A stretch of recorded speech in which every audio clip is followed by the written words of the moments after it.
Hi, Mike Benoit here to discuss the Ron Paul revolution and just exactly why we're not winning this thing. Now, people are going to say, oh, all the Ron Paul fans are going to say, no, we're winning this thing. What are you talking about? Why are you being pessimistic? Well, the Ron Paul fans, I saw about 5,000 of those Ron Paul fans at UCSD on Friday night. UCSD here in San Diego, last Friday night, May the 4th. And boy, there must have been 4,000 or 5,000 Ron Paul fans. How many supporters? Maybe a couple of dozen, maybe 50 supporters. And I'm sitting here and I'm wondering and I'm trying to figure out how is it that we can't start winning this revolution? It's just really quite simple. And it's the moral hazard. You all know what moral hazard is.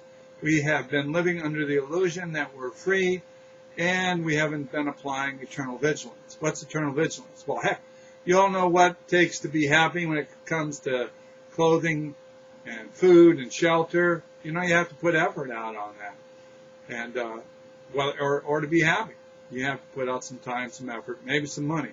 But for your liberty, which all these other things depend upon, your property and your happiness depends upon your liberty. So what's going on with liberty in this country? Well, you know, every time these policymakers make a new law, a new regulation, they are taking away some of your liberty. They're putting chains around you, and they do it under the guise of security. So become less and less free all the time.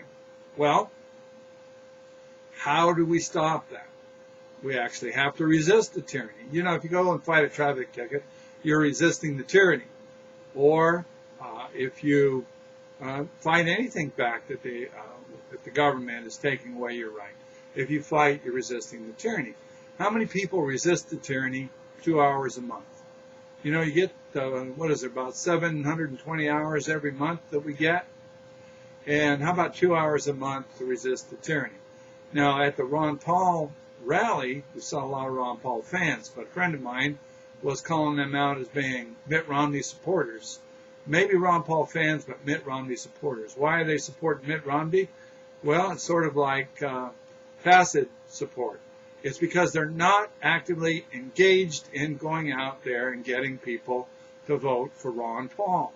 They talk to their little circle of influence, and that's the end of it. But 720 hours a month, how much do you spend on that, on everything else? How much do you spend on fighting tyranny, working for your liberty? What if you spent 2 hours a month? Now, some of us spend a lot more than 2 hours, but most of us, and most of those Ron Paul fans, spend less than 2 hours a month. Okay?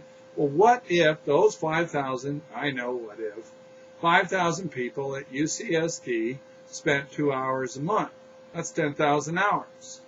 And how many hours is that a week? If you say 4 weeks a month, 2,500 hours a week. So that's 1,200 people going out doing something on a Saturday for 2 hours for Ron Paul. Now, keep in mind, this is 5,000 people out of an area where there's 3 million people. Would we be free with 1,250 people putting out 2 hours a week? Realize that means you do 2 hours 1 week and you got 3 weeks off. Not so bad. You know, the idea that you need to tithe 10% of your income to the Lord. Well, what about the idea that you need to tithe something for your freedom? It's not free, and we hear people say, hey, freedom's not free. And what the heck do they mean by that? Well, I think this little short video is giving you a little bit of an idea on that. And if we lose this election, if we lose freedom, it's because, look in the mirror, you couldn't get off your duff for 2 hours to pass out Ron Paul material, hold a sign. They're not going to shoot you for holding a sign. You don't have to talk to anybody. Hold a sign, let the traffic go by and see it. Show people that's a Ron Paul revolution. Yeah, that's all we have to do. What have I been doing? Well, I've been doing a lot of this stuff. I'm not going to take the 4 hours it takes to tell you how much I do in the course of a month.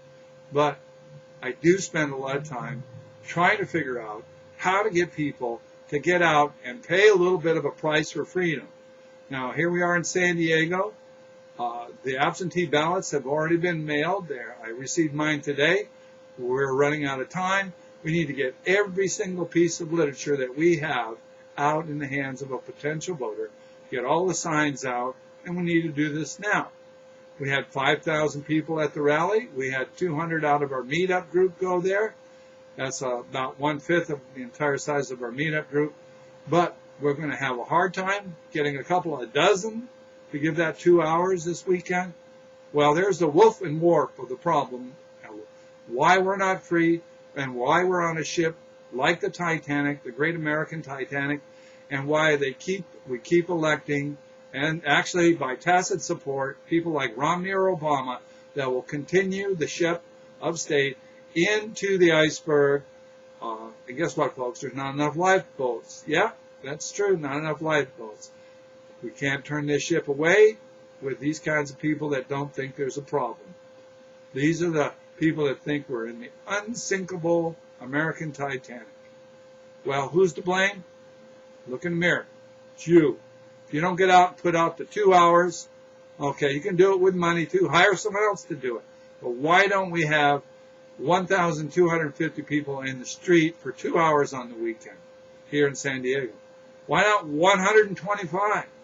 How pathetic a low number is that out of millions upon millions of people?